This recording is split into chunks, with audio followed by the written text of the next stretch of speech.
Hey everybody, it is September 11th, and this interview here that I'm going to show you really quick, I want you to stick it out through the entire interview. I'm going to pause it in a few spots and just try to point you to what I want you to catch out of this. But you're going to have to stick through it because it's one of the most ridiculous interviews, and they stutter and talk. They just make no sense through half of it. And I just want you to remember and keep in mind that the entire goal of Agenda 21, Agenda 2030, and the 2050 sustainability plan of the megacities, remember that. Pushing people into the areas that they want you in. Okay? Now listen to this. In Climate Watch, Louisiana is continuing to recover from the havoc left behind by Hurricane Laura as many residents search for homes on higher ground. Hundreds of people have already scattered across the state, and many may never return to their homes again. Others are struggling to find shelter in cities like Lafayette, where officials are refusing to offer aid. And some are forced to sleep in their cars until it's safe to return to their property. So with me now to discuss his latest piece, Louisiana's population is already moving to escape climate catastrophe, is Tim McDonald. Tim, you're a reporter for Quartz covering climate change and energy, and it's a really, really interesting topic. And I think back to covering Hurricane Katrina, working in Philadelphia, and the number of stories we did on people who, fled New Orleans because of the hurricane, wound up in Philadelphia with the idea that they would perhaps return and just never did.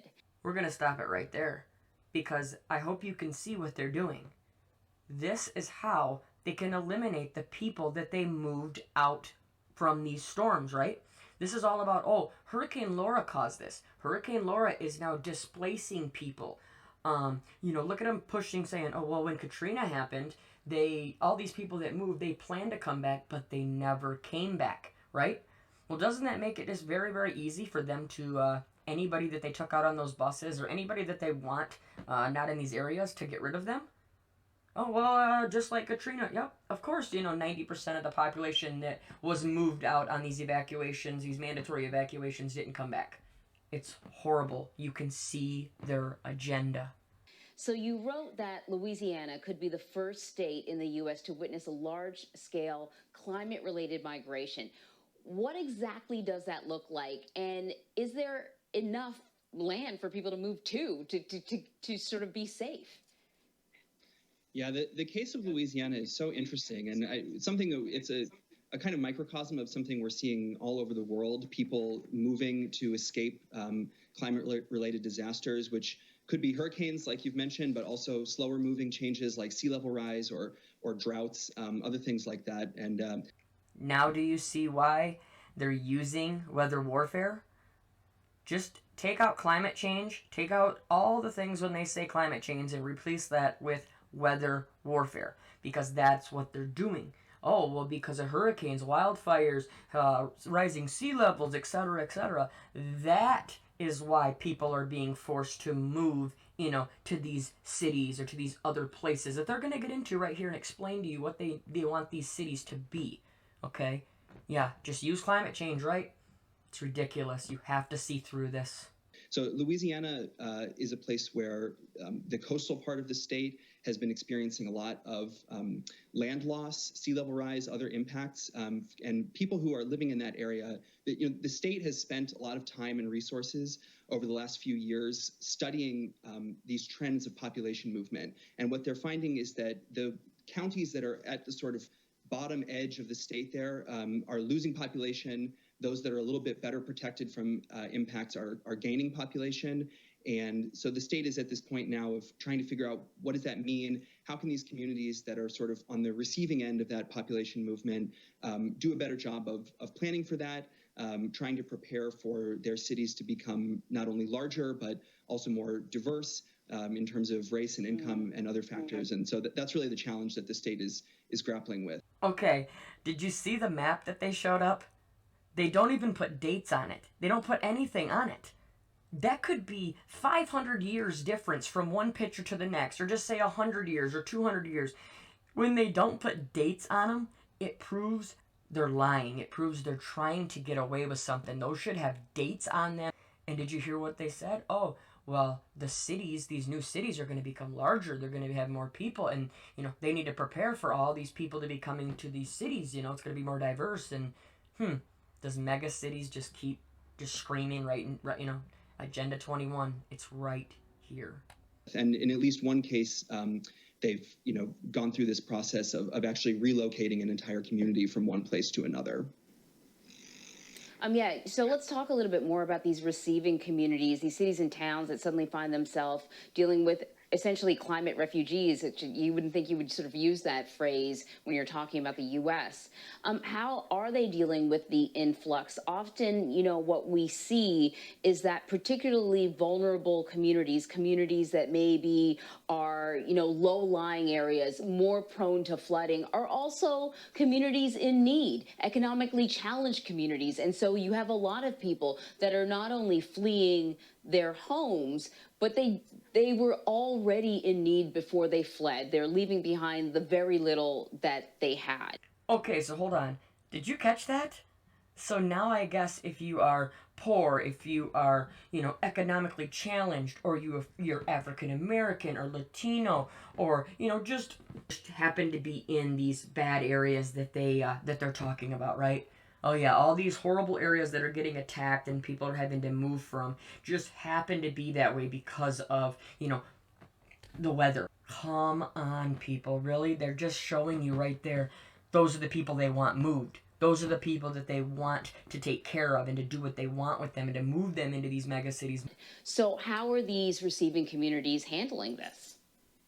Yeah, I think, right now, it's, I think, safe to say that that process is just beginning. And for the most part, maybe that, not too much is really happening on this front other than the beginning of a conversation about what that change needs to look like. And, that comes down to a lot of the same sorts of reforms that cities really need across the board to just become more equitable and sustainable and functional for everyone, even beyond just the scope of climate change. So we're talking about better access to affordable housing, schools, obviously better kind of infrastructure protection from flooding and other kinds of climate impacts. And so it's really kind of reforming the way that cities function to be able to receive more people. And, that's a challenge that, like I said, they're really just beginning to grapple with right now. That they're just beginning to grapple with. I'm pretty sure I heard him say sustainable. Right? Yes, they're planning this all. They've been planning it for a long time. They are moving you out of these areas with the weather warfare and pushing you into the areas that they want you in. I mentioned that, what we have been seeing a lot of is that economically challenged communities, often Black and brown communities, their neighborhoods, their homes are being built on land that is particularly vulnerable to Mother Nature. It's not always that case. Sometimes, there's these high-priced homes on the coast or whatever, second homes. Yeah, so you definitely heard it right there, right? Just happens, right, that all of our poorer areas, according to them, she even says, the African American areas and the low economic places just happen to be being built in these vulnerable areas. I mean, people, come on, wake up, right? They didn't just start building these places. You didn't just start building these, places that are in poverty. They just want these people gone. They want them out of these areas, and they want to push them where they want to push them. But increasingly, the conversation that we're having is about city planning, is about not just the ferocity of Mother Nature, but the fact that we are building homes in areas that are vulnerable. And so, yeah, you're going to see, billion-dollar losses if homes are in places that they're below sea level. So can we talk a little bit more about just like government planning, the ways in which we build, and whether or not that conversation is coming up when it comes to, the government in Louisiana?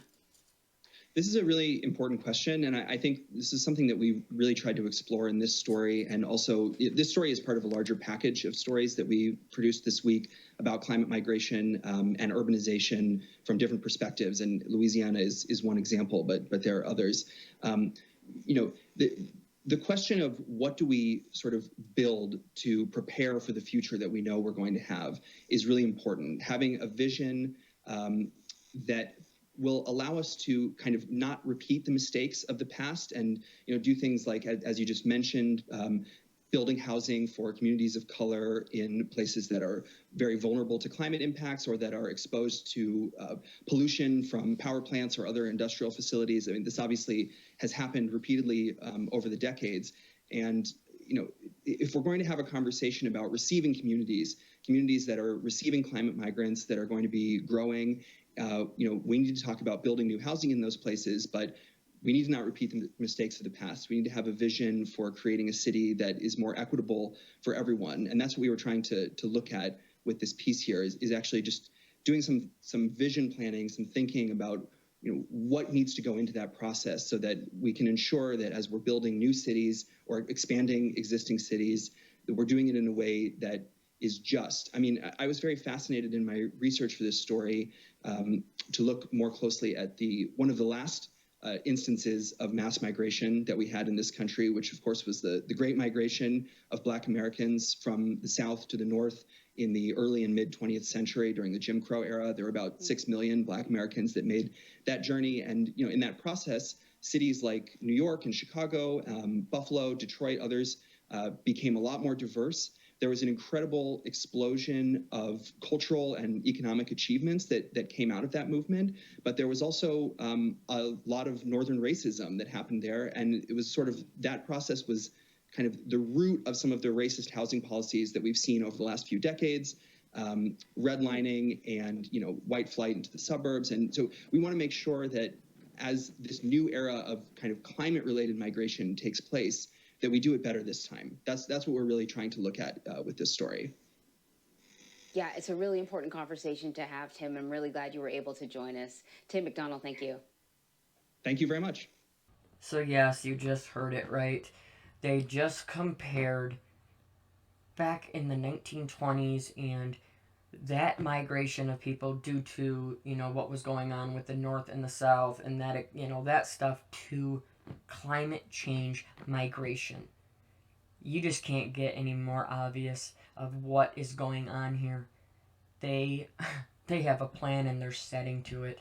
Everybody please wake up, share this information, and definitely make a plan, please. You can tell every single day they're moving further and further along with their plan, and they are showing you and telling you right here. They want you moved out of those areas. They want to push you into these megacities. Please, share this. Make sure you protect your family at all costs. We'll talk to you real soon. God bless.